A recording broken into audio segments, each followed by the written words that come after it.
The Strain Season 2, Episode 2 by any means.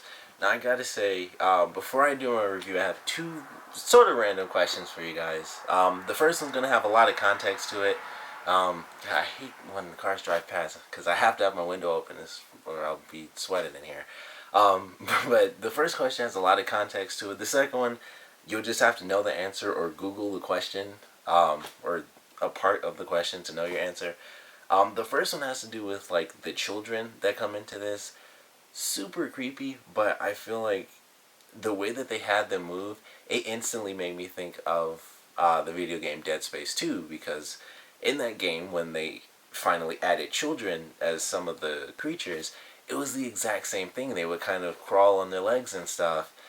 They would start to run at you once they were near you, but that was kind of how they were introduced. Like, they'd be crawling and stuff like that, and it's like, is that always the thing with like monster children, where they're always crawling like that and they have like the weird twitchy heads, which was really well done. The children that they got to do that, like, that always gets me. The sort of slightly growling, it's not really growling, but like the hissing noises and stuff, and like the twitches.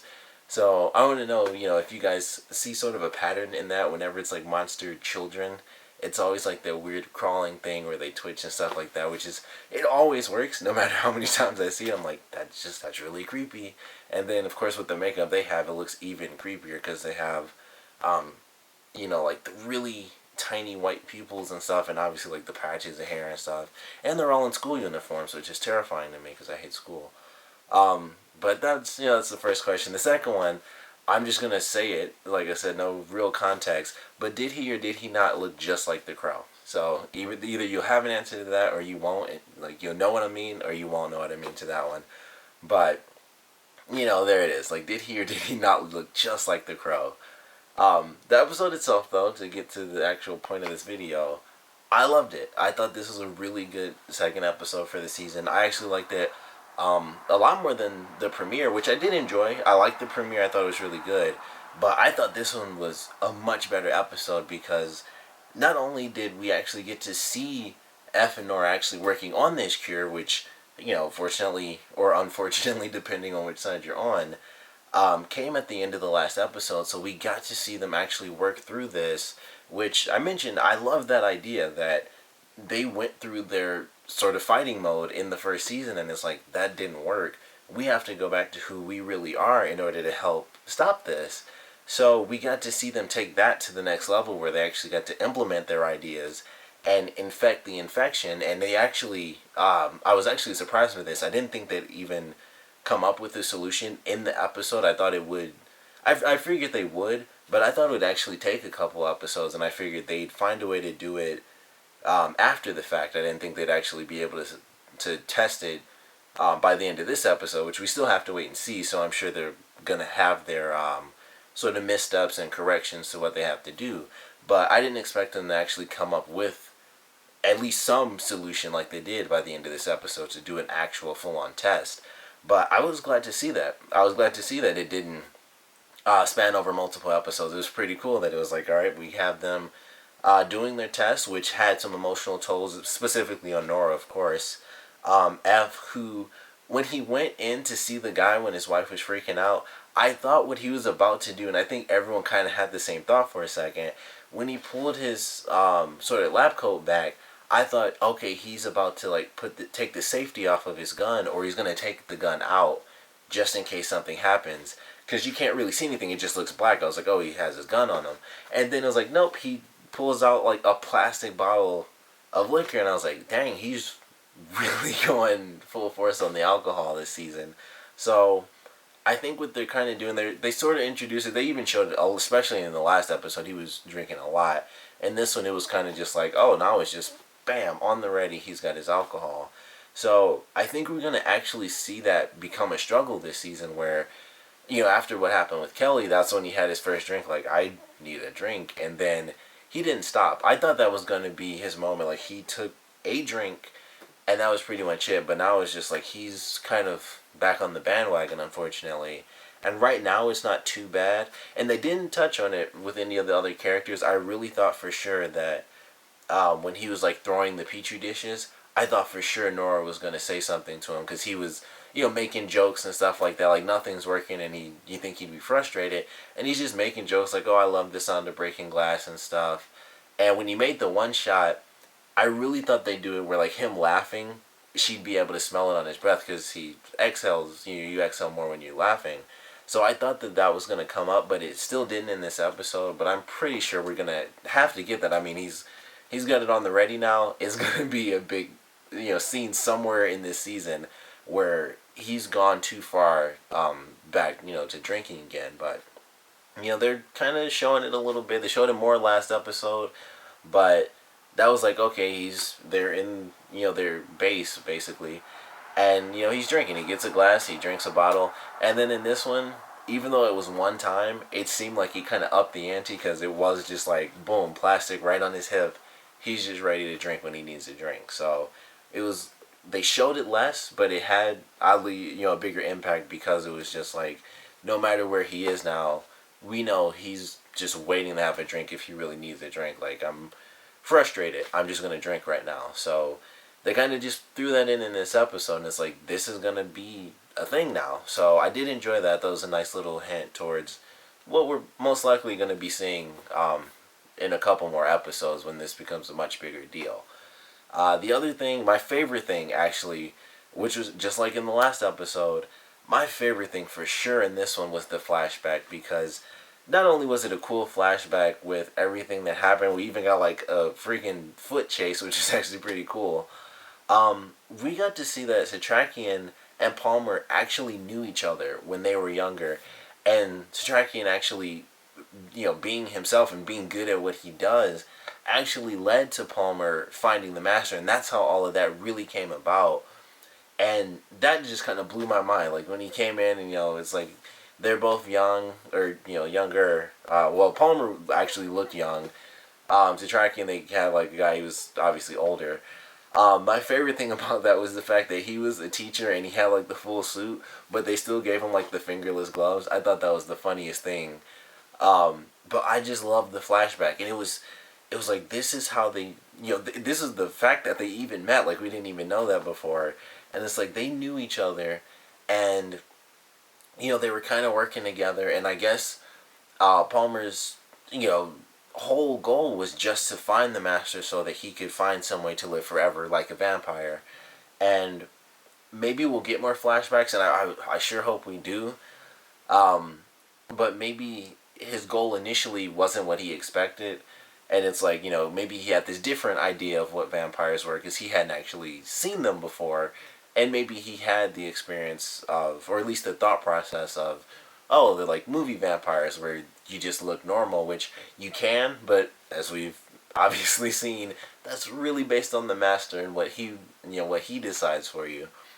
So that may have been his initial concept of being healed and stuff as a vampire because he was in the wheelchair then. And, it's a lot different than what it used to be.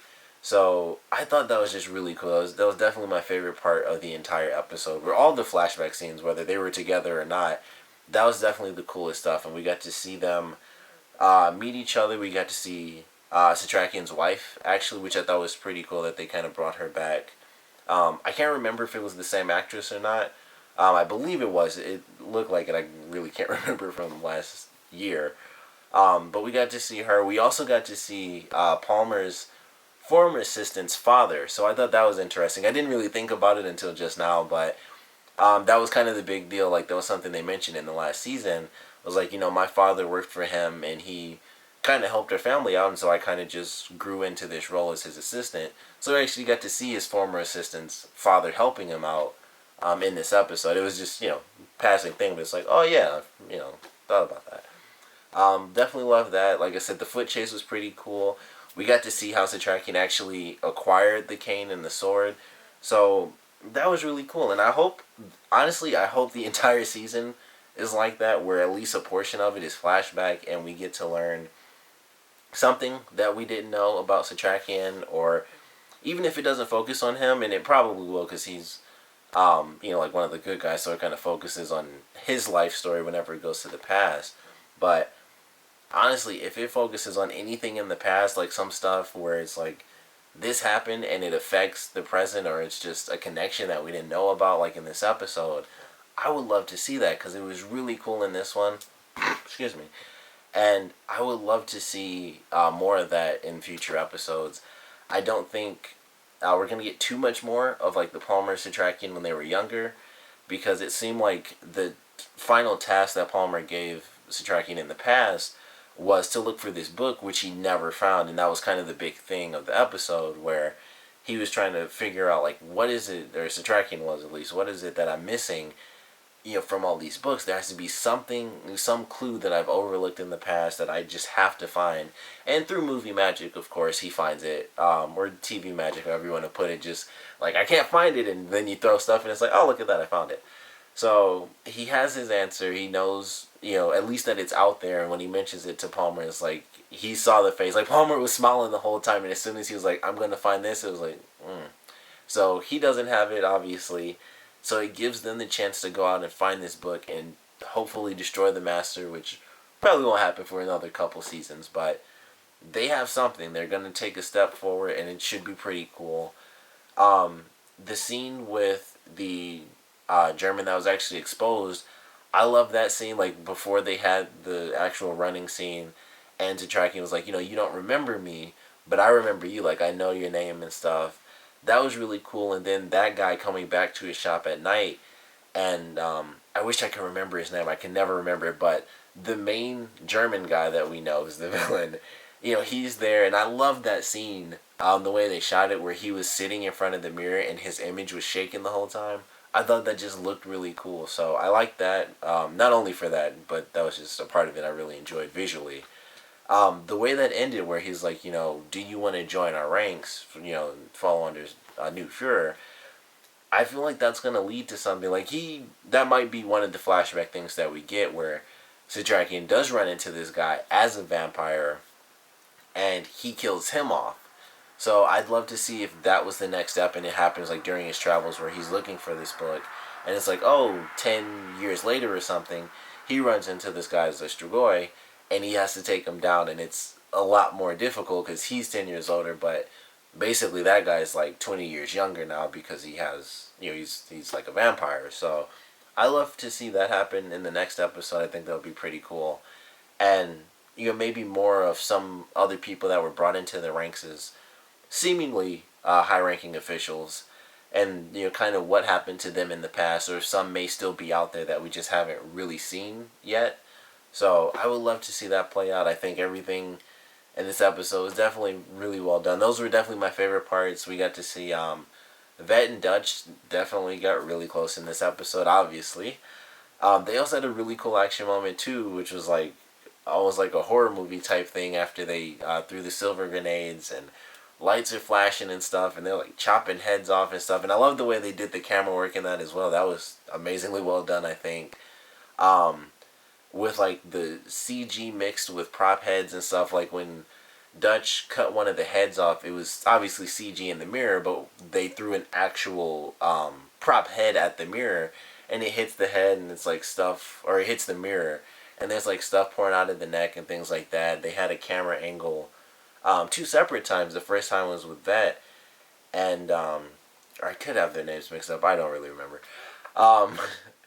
When she like chops one of the heads off, it's basically the camera is the head, and it like chops it clean off, and the camera's like right behind the head, so she chops the head off and it falls directly onto the camera and stuff.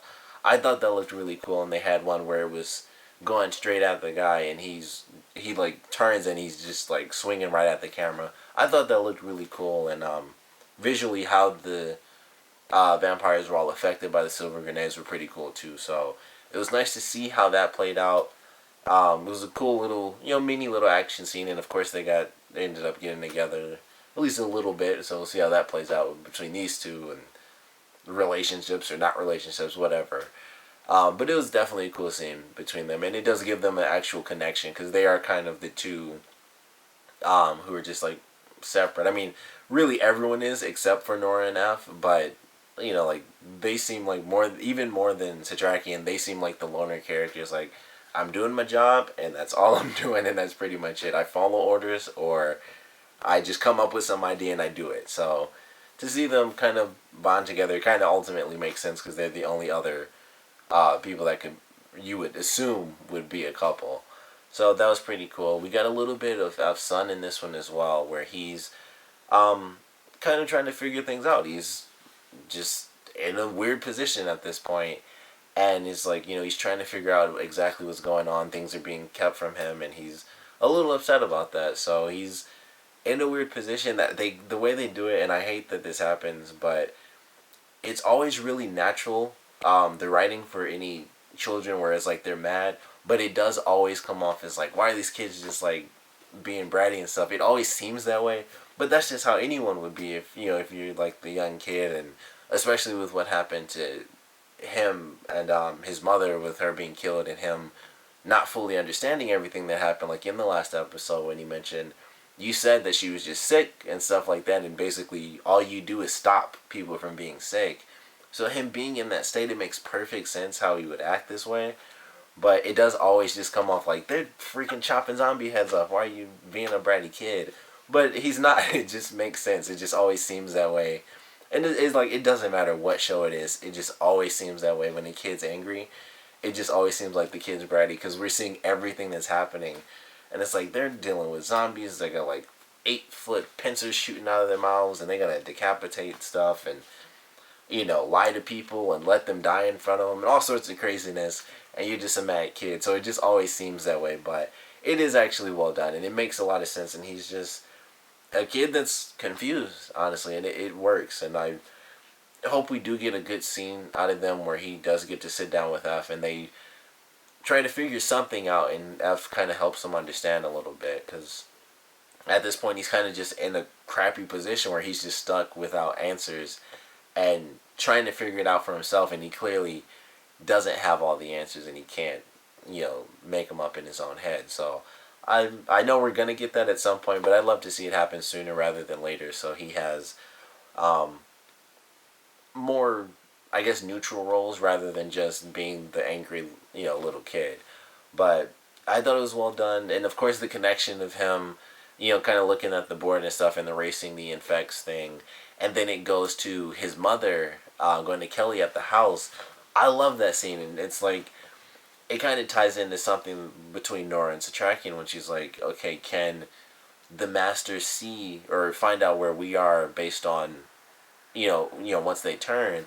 And that kind of links up with the end of this episode where they couldn't be found that way because they keep things hidden. They're if they run into anything, they kill it off or shoot it and take off somewhere else, and they can't be found. And now we're gonna get this maybe in the next episode, maybe 2 episodes from now.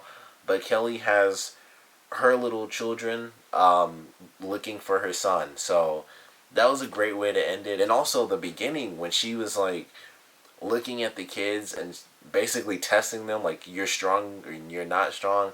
That surprised me. I thought she was just like touching them because she's obviously has the connection to her son. I thought it was just like she's looking at these kids almost as replacements for Zach. And then she got to that second kid and snapped the kid's neck, and I was like, that's not what's happening. So that was pretty interesting where she's like the strong and the weak, and she kills off the weak and stuff. So I thought that was a pretty cool little scene. It surprised me for sure. I thought she was just looking at them like, oh, she has this new kinship to different children now. And it's like, no, strong, not strong, next snap, next kid. So that was pretty cool beginning and end sort of bookends for her character, and how they're really, especially at the end, we're going to get to see her character really come into play against the rest of the cast. So I'm really excited for that. Of course, I want to know what you guys thought about this episode, so please comment below. Let me know your favorite parts, your least favorite parts. And with everything that happened between Setrakian and Palmer in the past, as well as what may or may not happen in the future of this season, I definitely want to know what you guys thought about the reveal that they actually met each other in the past, and that Palmer's goal was basically to use Setrakian to get to the Master, which he definitely did, even if through the flashbacks we even saw like Setrakian was like, he's not using me, I'm using him. And I guess it technically went both ways, and it still kind of worked out. So I don't know what you guys thought about that reveal. I did kind of skip over a little bit of Palmer's assistant. She had a cool moment. She wrote a really good speech. Not much else to that. It worked out. I actually thought it was a pretty cool speech, honestly. But not too much there. But I want to know what you guys thought about this episode. So please comment below. Let me know. And thanks for watching.